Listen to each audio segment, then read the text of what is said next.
إلهي سبحانه وتعالى قرآن كوحنا وقلت المامية دونيدة إن لينو كيني إن لين التحامه إنسان كنا نلشي سنوع كستوي تهيبة ولقد خلقنا الإنسان في كبد بيرحنون بان حبو الريبان ليدي سبحانه وتعالى حلينو المامية إنسان كن مركز تبهرتينو كادحيي نلشة إن لو قلت لقلين لقداله يا أيها الإنسان إنك كادح إلى ربك كدحا فملاقيه warwaa daalaysaan baa la yidhi subxaana wa tacaala xaggaa low daala casrigan aynu joogno innaguna wuxuu sii noqday cusuurtii fitanka badnaa ama dhibtu ay tiro badan tahay ilaahay subxaana wa tacaala qur-aanka wuxuu inoogu tilmaamay maadaama aynu mu'miniin nahay in layna itixaami doono imtixaanka qofka mu'minkaa laga qaadayaana jawaabtuu bixiyana inay tahay waxa aakhiro wax lagu siinayo سيدا وجد بإله القرآن كوحكت المامية أحسب الناس أن يتركوا أن يقولوا آمنا وهم لا يفتنون ولقد فتنا الذين من قبلهم فليعلمن الله الذين صدقوا وليعلمن الكاذبين الله سبحانه وتعالى وحلي ضدكم وحي علينا يعني انت إذا هدان آمنا إن نسيدك الدين دونه وأن لا يتحامي دونه إلهي وحط المامية إن لا يتحامي إن لا فتنين دون فتنة كلمة الفتنة وحا أسل كذا لتلمامين يتهي مركا لا دالان يذهب كيلا كلا شيليو ذهب ك يخشن كلا صعده كله سلو كلا صاره ولا دلالية دبتنا ضبكا سكلا صاره انتي سفيعان يا انتي سحن وحال لا ينوت المامية إن دتك مؤمنين تا امتحانات يكون من دونان imtixaankaasi inuu noqon doono ku basharka lagu kala dhalaalinayo oo lagu kala saarayo ilaahay markaa wuxuu leeyahay fala ya'lamanna Allahu alladhina sadaqu ilaahay subhanahu wa ta'ala waa muujin doona oo waa si cad baa Allah u soo saari doona kuwa runta sheegaya ee ahdiga ilaahay la galeen iyo la ilaaha illa Allah muhammadur rasuulullah ka run sheegaya iyo kuwa beenta baa ilaahay subhanahu wa ta'ala ee beenta sheegaya وإلهي القرآن كوحينا وقلت الماما يا بشر كأني كمديهين قار هديه النمعضة هلنا إلهي عابده هدي الله يستحامنا إلى هذا الضبضي بناك كبح وحوردا إلهي القرآن كوحي قلت الماما يا ومن الناس من يقول آمنا وحال لي ومن الناس من يقول آمنا بالله فإذا أوذي في الله جعل فتنة الناس كعذاب الله ضدك وحا كمي دبا إلهي لي كل آمنا بالله لكن هدي الله اتحامه بو إلهي لي سبحانه وتعالى إلهي درتي هدي الله اتحامه ودبي قبصته وحو كدغا يا فتنة يا امتحان كان ضدك سيدا إلهي عذابك يسال الله بقوك له إذن والله بمياه نموذج كان أما كوحدة هلع يورور كو هيسته وحي إلهي القرآن قلت الماما ومن الناس من يعبد الله على حرف فإن أصابه خير اطمأن به وإن أصابته فتنة انقلب على وجهه خسر الدنيا والآخرة dadka waxa kamid ah ilaahay yiri kuwa ilaahay dacalka caabudaya oo hadii wanaaga la helana macnaas oo khayrkaasi wadaya hadii dib iyo imtixaan u yimaadiyo mushkiladina dib u laabmaya baa ilaahay leeyahay subhanahu wa ta'ala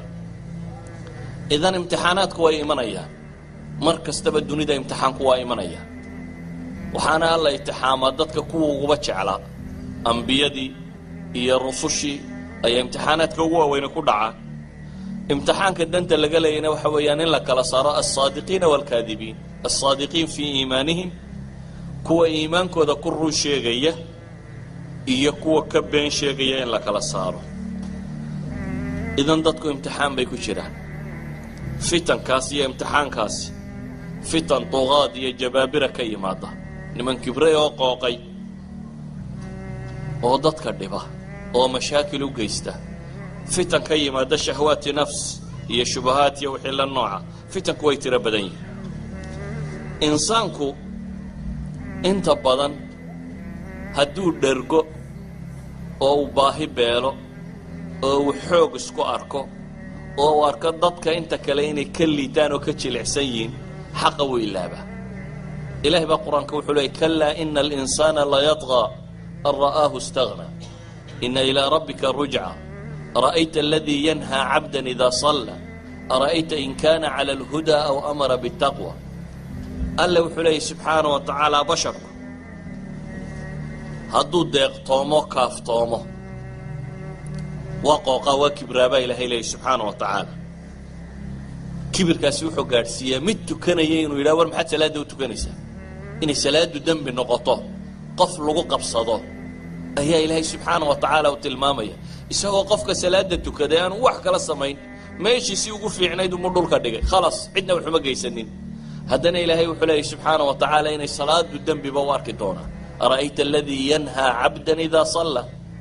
وحي إلهي سبحانه وتعالى قرآن قتل ماما يا مؤمنين هذا ضعيفان كيف وإن يظهروا عليكم لا يرقبوا فيكم إلا ولا ذمة هذا إذن كحق بطان محادع الدونا با إلهي لي بلن إيا عهدي تونا يديننا للمايا إلهي بوحلي لا يرقبون في مؤمن إلا ولا ذمة مؤمن كحقيس بلنا إلى المايان قرابة يتوليمنا إلى المايان يعني حير لدكتايو هرو بشر كدحيي إيه هشيسيا لما احترام ينبا إلهي لي سبحانه وتعالى وحكلو إلهي لي سكايا نمية قرابة نمية بني آدم نمية متكالنا كوي إيجي مايا إذن مركي تاني تماطو إنسان كو حد كان قادو وحو قادا حد وآدو قوقو بشر كالنا وكل بمطان فتنة داس هي امتحان كاس وامتحان بني آدم كو صومري ما هم التاريخ دكو عصب بل مركي الصحابة دي النبي مشاكل كان يقفصدي إلهي سبحانه وتعالى قرآن بو وغتل مامي مسألة دتا وحي إلهي وكور رميا وحي ما انتو يقانين الفكرة السادية الفكرة الصادية فكرة الصادية وحي كو شيغان وحي هذا واي ديولا شيغا قفك بني آدم كاي inaanu qofka kale u ciqaabin inuu dambi galayo qura ee mararka qaar kood inuu u ciqaabo bay yiraahdaan inuu ku raaxaysto تعذيب البشر inay noqoto litafakkur wax lagu raaxaysto qof la cadaabayo laakiin ay jiraan dad daawanaya oo mujtamac isugu soo urura in la daawado dad in la cadaabo taariikhda bini aadamka hore u soo martay ma aha mid bilowa ilaahi subhanahu wa ta'ala quraanka wuxuu ku tilmaamaya qutila ashaabul ukhdud النار ذات الوقود إذ هم عليها قعود وهم على ما يفعلون بالمؤمنين شهود وما نقموا منهم إلا أن يؤمنوا بالله العزيز الحميد وحالا نعذلي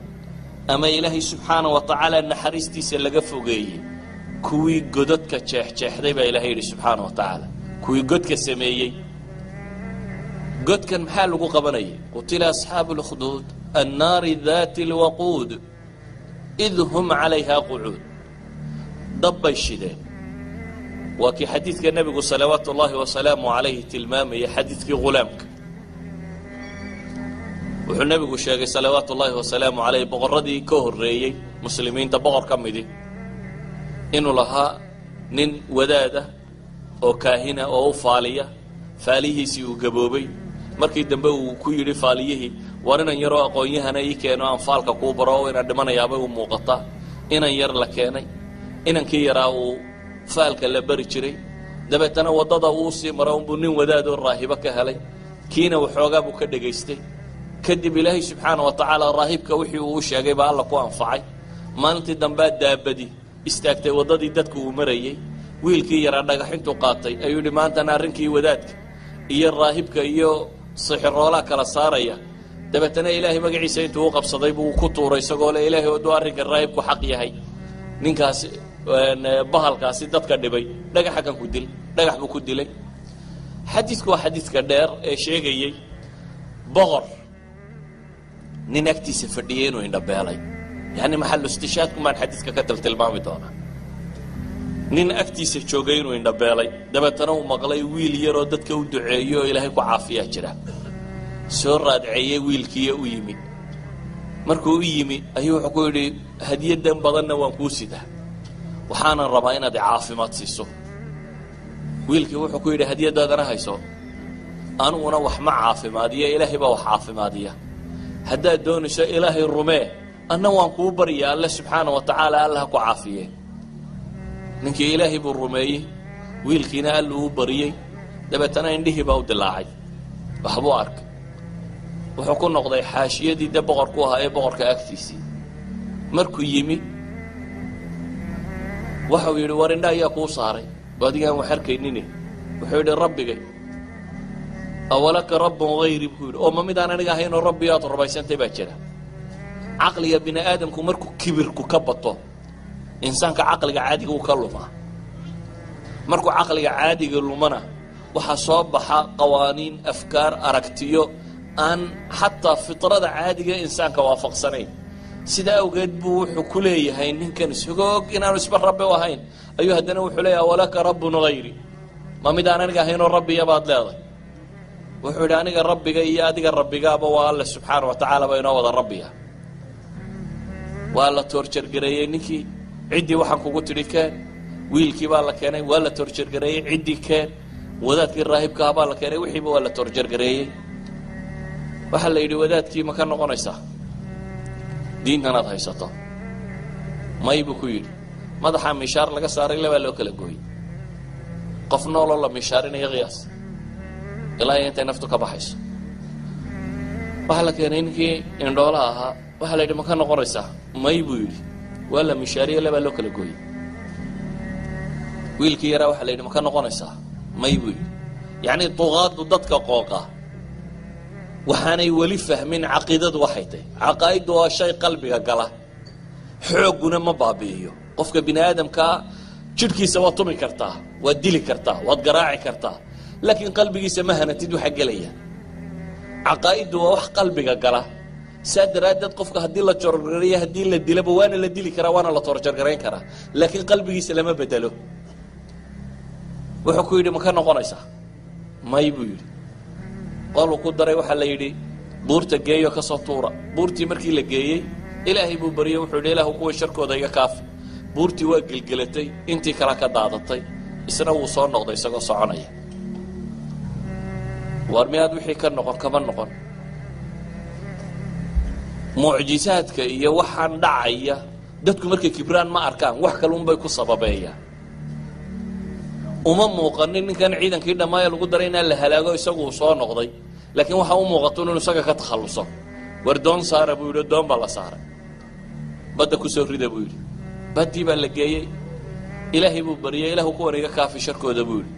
waa qallibantay kuwii baa dhintay isagiina waa ka soo badbaaday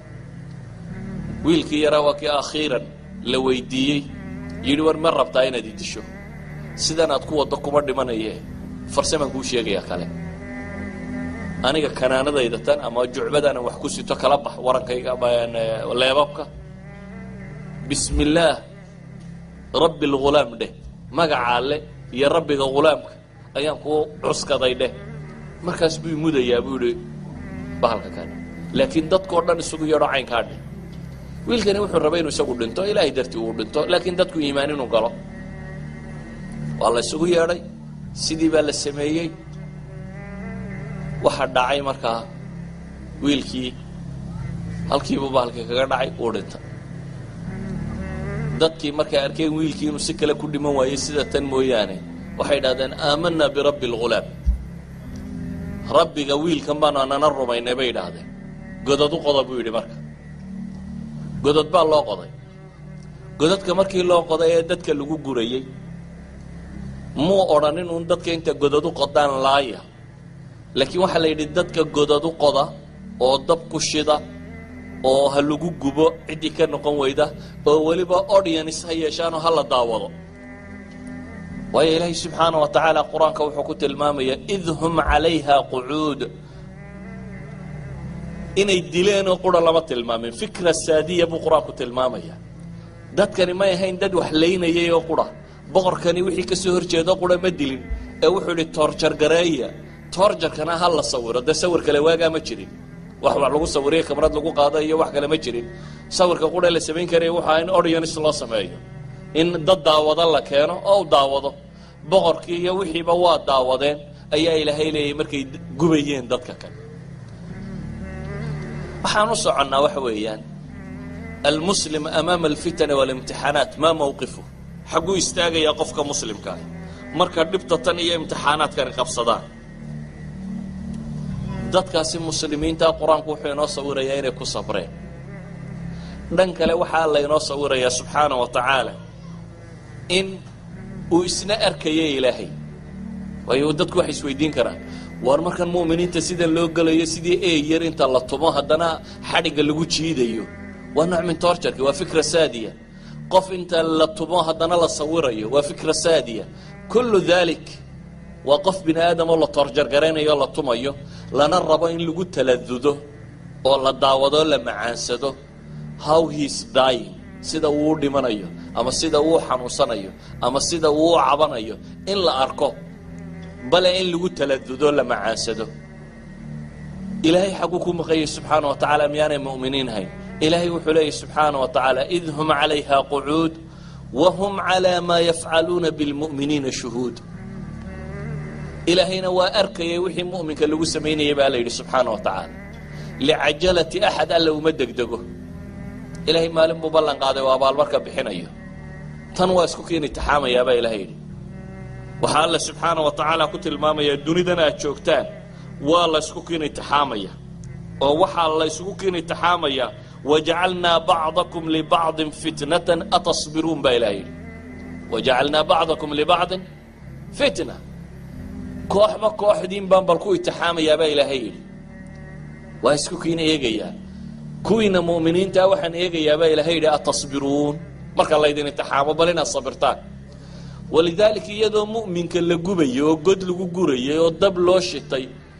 ayaa ilaahayna wuxuu qur-aanku ku tilmaamayaa wallahu waxa ay samaynayaan ilaahayna shahiidi id hum calayha qucuud wahum calaa maa yafcaluuna bilmu'miniina shuhuud. waxa ay mu'miniinta ku samaynayaan way u soo xaadireenoo way daawanayeen. ilaahayna subxaana wa tacaala suuradda kuma sheegin wax ciqaabaya wax baloo lagu soo dejiyey, dee wax walbana waa arkaya.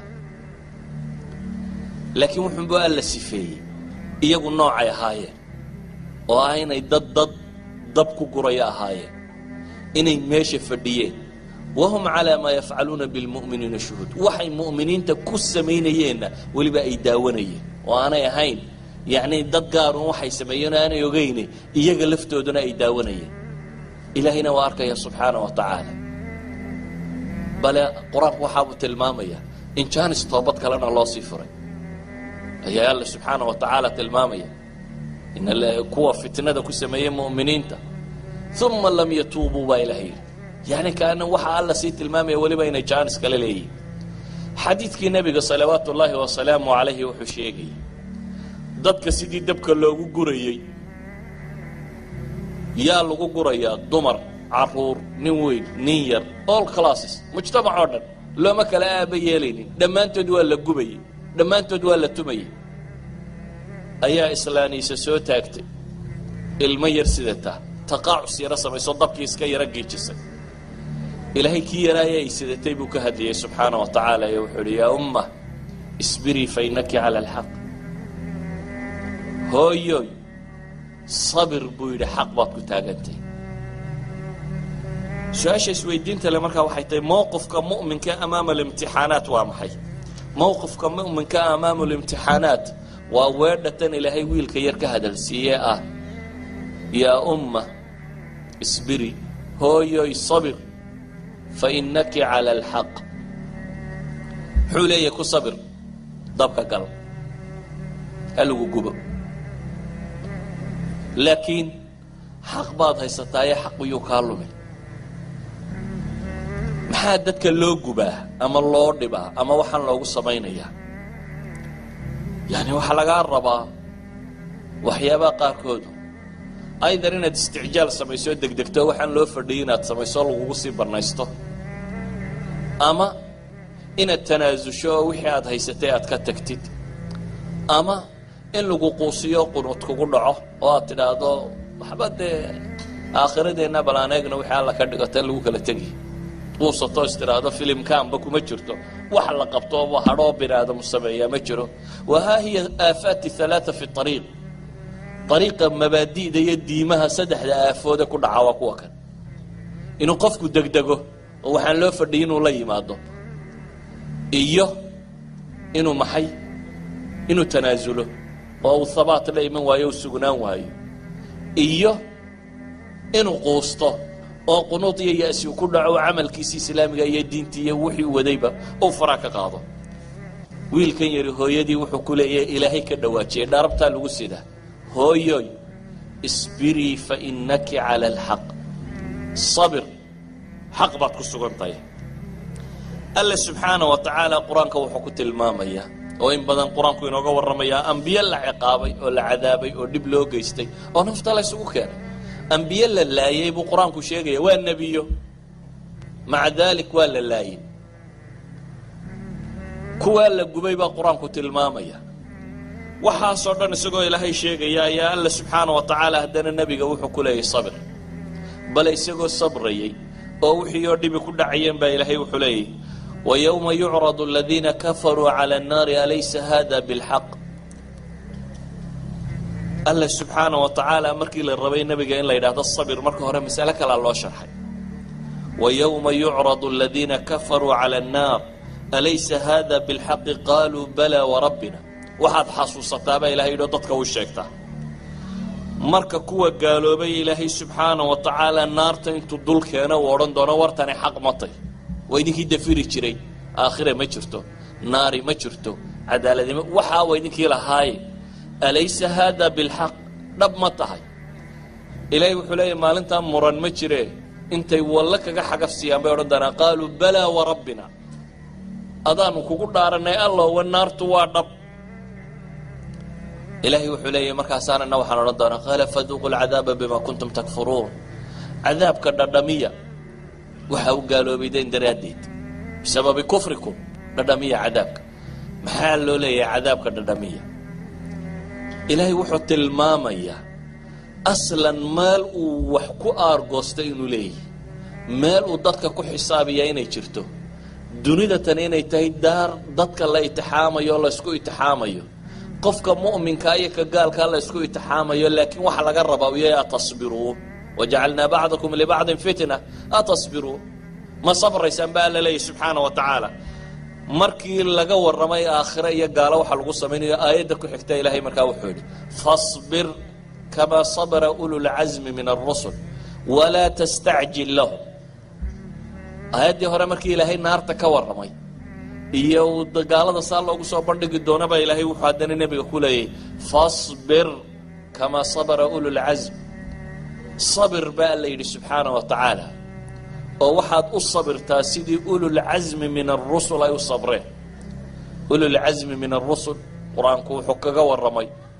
نبي نوح ودك تبلغ فرايستي ولا مغلي وايي oo haddana 950 sanadood dacwo wada oo ilaahay leeyahay wama aamana ma'ahu illa qaliil haddana aan joojin bal aba ilaahay ka waramay nabi nuux oo bikulli al-asalib isticmaalay inni da'awtu qawmi laylan wa nahara isagoo sirran wa jahran wa alaniyatan laylan wa naharan marka xagga zamanka laga eego ليل إيا النهار بوان وذيبولي مركا حقا أسلوبك إيا ويق إيا طريقة وحلوشة قال لك إيقو سرا وجهرا وعلم بان وذيبولي قفك بنا آدم كي وحي وأديك سن لها هداي تايم فاكتر كتهينا هبين إيا مالما شقدا وان وذيبولي هداي تاي أصاليب تيددك صار الله هدليا سا وحلوغو يرانا كر إيا هوس إيا نوع كستو بشر وحلوغو شاقا وان وذيبا إلهي لي دبتنا إلهي النبي محمد وحكوله فاصبر كما صبر أولو العزم من الرسل أي اعمل شقي با لا يسيب أو شقيه صبر أبو الأنبياء بكمده وإنت سو ميلود كهجرو دي عراق كتغو فلسطين كتغو مكة كتغو ميل والبا دعوة ودي حد لسو قارسيين دبلو قردو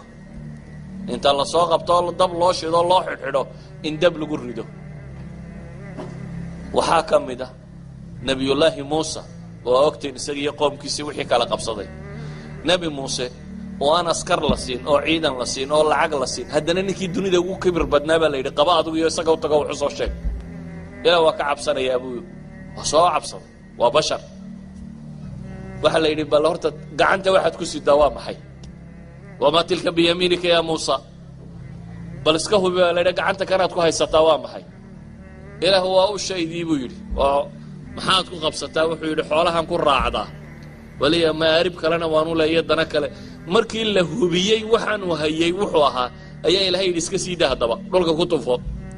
dhulka markay ku dhacday faydaa hiya hayatun tas'a ba ilaahay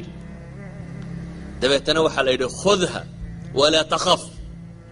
hadda abeesada soo ordaysa daanka qababa ilaahay yidhi oo hana cabsoon qul inay ahayd markii hore waa waxa la yidhi hubi wuu arkay tuur baa la yidhi waa iska tuuray markuu tuurayna ilaahay wuxuu yidhi qabo oo wala takhaf cabsan maxaa la rabay nabi muuse in cabsida basharkaba laga saariyo makhluuqaad inuu ka cabsado waayo xagee loo dirayaa nin le ana rabbukum alacla ma calimtu lakum min ilaahin hayri nin sidaa le baa ilaahay u dirayaa muxuu haystaa muuse cid igu darbu yidhi walaalkaana kaxaysaa la yidhi waa laba nin waan ciidan wadan xoola wadan askar wadan waxba haysanin ninka loo tagayaana waa nin kibray oo qooqay oo caynkana ilaahay wuxuu ku yidhi subxaanahu wa tacaala zaad maxaa looga dhigay walaa taniya fii dikri baa ilaahay yidhi aniga xuskayguun ha ka daalina wax kale uma baahnid aniga kownkan iska lehe aniga xuskayguun ha ka daalina walidalik buu ilaahay xuskiisa ka mudaalina markay ku adkaatay wuxuu lahaa kallaa ina maciya rabbii sayahdiin ilaahay baa aniga macayga oo ay hanuuninaya ilaahay subxaanahu wa tacaala nebi maxamed wuxuu ku leeyahay fasbir kamaa sabara ululcasmi min alrusul siday ululcasmiga rusushu u sabreen ugu sabir walaa tastacjil lahum baa ilaahay yidhi qoladan waxba cadaabkooda ha degdegsanin baa ilaahay yidhi cadaabka goortaan keenaya iyo goortaan aargoosanay waxaa waa shaqadayda baa ilaahay leeyahy waxba adigu ha ku degdegin walaa tastacjil lahum adiga waxa laga yaabaa inaad adigu islaaday mu'minkii xaggaa lagu rifo xaggaa laguma kuwan dhulka lala gooy ilaahay taa aniga shaqadayda tahay baa ilaahay leeyahy walaa tastacjil lahum ha ku degdegina baa la yidhi subxaana wa tacaala laakiin ilaahay muxuu leeyahy walaa tastacjil lahum kaannahum yowma yarawna maa yuucaduuna lam yalbathuu ilaa saacatan min nahaar maalinta ay arki doonaan baa ilaahay yidhi wixii aan u yaboohay dunida tan tirada badnaydba waxay la noqon doontaaba inaanay saacad maalin ka mida inaanay soo joogin waxba ha la degdegina baa ilaahay yidhi maalinta ay noqoto inaan wax ciqaabo waxay noqonaysaa baa ilaahay leeyay lam yalbathuu ilaa saacatan min nahaar dabeetana ilaahay wuxuu leeyay balaaq fahal yuhlaku ila alqawmu alfaasiquun ay hada balaagun linnaas waa gaadhsiin baa ilaahay leeyay subxaana wa tacaala taas waxaa alle subxaana wa tacaala ina baraya marka kan sabirka qofka muslimkaa waxa hortiisa taagani inuu yahay inuu sabro imtixaanka inuu ku sabro oo u sabro laakiin sabirka macnihiisu muxuu yahay kow inaanad degdegin midhaanaad goosan karayn inaad ku degdegin isticjaal inaanad samaynin khuliqa alinsaanu min cajal insaanku marka hore wa kaana alinsaanu cajuula abuur ahaan buu mid degdegta jecel yahay bal tuxibuuna alcaajila ilahay wuxuu tilmaamayaa insaanku inuu degdegta sidiisaba iska jecel yahay waxa degdegtaana uu jecel yahay laakiin ilaahay wuxuu leeyahy subxaana wa tacaala degdegtiina alle lama degdego ilaahay arrimihiisu maqaadiir bay ku socdaan walidaalika adigu ha degdegin baa la leeyahy sidaa awgeed buu nebigu salawaatu ullaahi wasalaamu calayh xadiiskii saxiixa ku yaallay bukhaari uu soo saaray khabaab ibnu larat waa saxaabi qabiilkii reer banu tamiima ninka kan waa dadkii la qabsaday ee dabeetana la addoonsaday nin carbeed oo reer banu tamiima buu ahaa laakiin gacan colaadihii inta la qabtay la addoonsaday islaan la odhan jiray umu anmaar ayaa akhiiran laga iibiyey islaantiina farsamada tumaalnimada la yidhaahda bay bartay dabeetana way ku xoogsatay markaa meel baa loo furay dukaan tumaaleed oo farsamo yaqaana fortune-kaasuu haystay markaas iyo wixii ka soo galana qoladan baa dee qaadan jirtay wuxuu ka mid ahaa muslimiintii hore ee islaamtay ee dhibta badani qabsatay wuxuu leeyahy maalintii dambe nebiga u nimi salawaatu ullaahi wasalaamu calayh isagoo burde uu leeyahay isagoo mutawasid ku ah oo kacbada hadhkeeda joogaan u imi waxaan ku nidhi buu yidhi alaa tastansir lana alaa tadcu lana ilaahay rasuulkiisiiyo maad ilaahay de haddaba noo baridid maad ilaahay guul noo weydiisid baan ku nidhi buu yidhi wuxuu ku yidhi nebigu salawaatu ullaahi wasalaamu calayh qad kaana man qablakum yu'khad war kuwii idinka horreeyey buu nebigu yidhi qaar ka mid a ninka inta la soo qabto ayaa god loo qodi jiray dabeetana inta godka lagu rido oo lagu aaso xaggiisa hoose si aan u dhaqdhaqaaqin ayaa miishaar madaxa laga saari jiray dabeetana miishaarta inta lagu toorjar gareeyo ayaa laba loo kala jari jiray buu nebigu ku yidhi waxaa la soo qaadi jiray buu nebigu leeyahay amshaat min xadiid gafeedho bir ah dabeetana lafta iyo diirka ayaa lagu saari jiray toorjarku maaha wax hadda bilaabmay taariikhda bashariyadu mar kastoo ay kibirto noocan way lahayd nebigu wuxuu ka warramayaa markaa dad la toorjargaraynayo oo lagu toorjargaraynayo diintiina ka taga oo dabeetana diidan inay ka tagaan ayuu saxaabigan uga sheekaynaya wuxuu nebigu ku yidhi markaa maa yasuddu dalika can diini waxaasoo toorjar lagu hayo ee gafeedhaha birtee lagu rifayo miishaartaa lagu kala jeexayo waxaa mashaakil haystaa buu nebigu yidhi may ahayn ku diintiisa ka celinaya dabeetana nebigu intuu dhaartay buu wuxuu yidhi wallaahi layutimanna allahu tacaala hada alamr xataa yasiira alraakibu min sancaa ilaa xadramowt falaa yakhaafu ila allah waadi'ba calaa hanami walaakinakum tastacjiluun nebigu wuxuu ku yidhi ilaahay baan ku dhaartee alla subxaana wa tacaala diinta tan wuu dhammaystiri doonaa ilaa iyo yacni nebigu wuu bushaaraynayay saxaabiga kan haddaad dib ugu noqotona wakhtiyadu nebigu bushaarayn jiray inta ugu badan leh waxay ahaan jireen wakhtiyada sacabka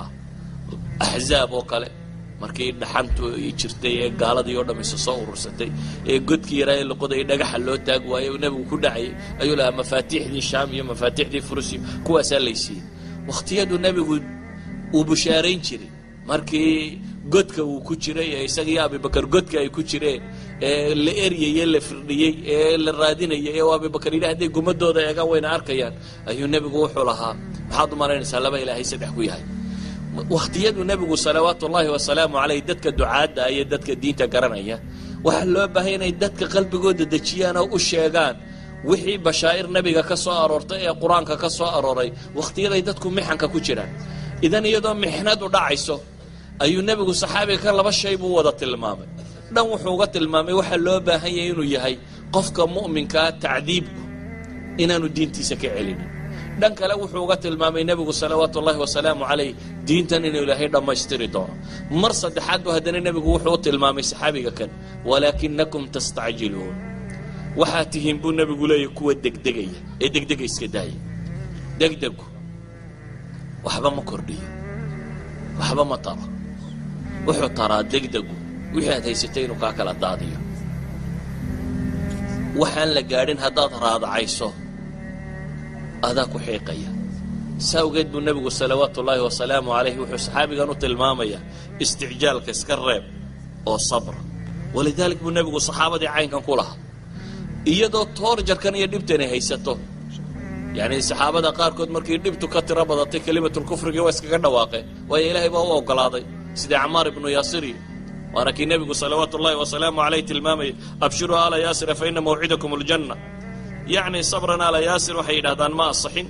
ama abshiruu aala yaasir fa ina mawcidakum aljanna bacd alculamaa baa wax ka ururiyo la yidhaahdaa mustafa alcadawi sheekh mustafa alcadawi rag lamidi waxay leeyihiin alxasan ligayrihi waa gaadhi karaa haddii sanadadiisa la ururiyo yacni waxay ahaayeen wakhtigu nebigu wuu bushaaraynayay wakhti la dhibayay bale bilaal haddaa iminka aragteen suwar qof muslim oo intay gabadhi sida eyga bahal xadhig yar sudhatay ay jiidaysa haddaad aragtay bilaal oo nebi moxamed salawaatu ullaahi wasalaamu calayhi kuwa uu jeclaayay ugu horrumeeyey caynkaasi ahaa ayaa inta la tumo marka tumista laga badiyo carruurtaa hoggaan loogu xidhi jiro o laodhan jiray mari suuqa soo mari xadiiska sanadkiisa waa xasan intaa hoggaan loo sudho ayaa la odhan jiray meelaha kacbada iyo agagaarkeeda soo marmariya si loo gubo markaas waxaan leenahay waxaynu u baahannahay inaynu sabirno nebigu salawaatu ullaahi wasalaamu calayh yacni waa soo koobaya markii ay dhacday sulxu xudaybiya heshiiskii ay muslimiintu la gelayeen gaalada iyadoo heshiiskii la qorayo oo aan weli la dhammaynin oo nimanka gaaleeda ay is-ad adkaynayaan oo ninkii gaalada markaa u hadlayay uu leeyahay masax waxaanaad qortay bismi illaahi araxmaan araxiim qor buu nebigu yidhi wuxuu yidhi u kaadi raxmaanuraxiimkanaad sheegaysa annagu garan maynee bismika allaahuma noogu qor magaca allaan ku bilaabanun ku qor laakiin raxmaanuraxiimkaas waxaynu isku waafaqsannahay maaha kada waa brotocoolkii wax loo qorayaa la isku hayaa كدا يا ابو نبي يقول قرا كودا واحد قرطا بو يقول محمد إلهي رسول كيسيه سق بو رسول لما هدان كو قرا إن اسمي ندليني مقعاقيا كي أبها قرا بو محمد بن عبد الله كو قرا هذا ما صالح عليه محمد بن عبد الله ساكو قرا كما صحوا كو قرا بو يقول علي ما حناقو يقول والله إن أنا مصحيني إيه تسبو نبي يقول إساقا مصحي heshiiskii iyadoo la yeedhinayo heshiiska la yeedhinayo markaa waxaa ka mid ah wixii ka soo gala gaalada ee muslimiin ee soo cararay muslimka u yimaada in dib loo soo celiyo lagu celiyo gaaladii raadcaynaysay wixii laakiin muslim ee soo baxsaday xagga gaalada yimaada soo ridoobay inaan la soo celin bunuudda ka mid ahayd la qorayay iyadoo bunuudda la wado aan wali la qorin ayaa waxaa soo galay saxaabi raran oo xabsi ka soo baxay oo silsilada ku xidhan yihiin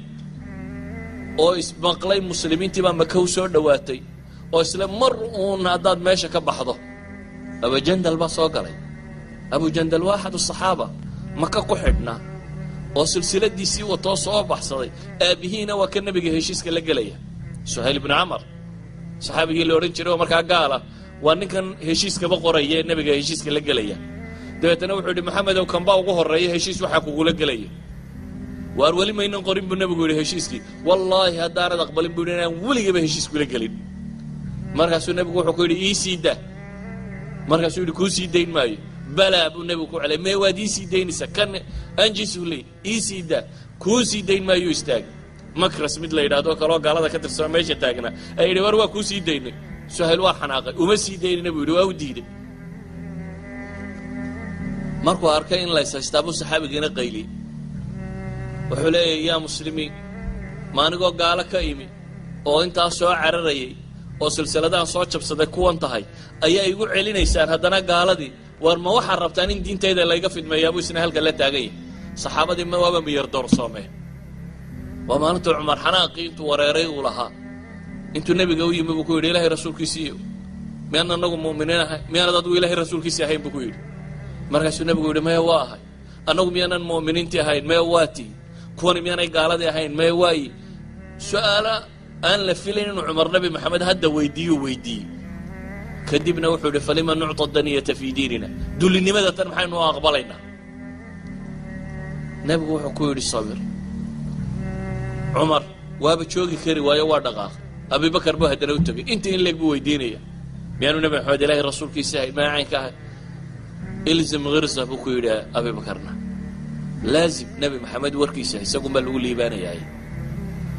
caradii buu ishayn kari waayo oo wiilkii halka ka qaylinaya silsilada ku xidhnayd buu soo dul taagay isagoo leh gaaladu waa kilaab aan naf lahayn seeftana ku soo dhawaynayo isla wiilkan intuu safta la boodo madaxa ka jaro odayga kan laakiin wiilku aabihiina waa la yaro la jeclaaba inuu madaxa ka gooyo waa aabihii ninkan meesha taagan cumar way ka xumaatay marka arrinkii wuu ka xumaaday wiilkiina sidan buu leeyahay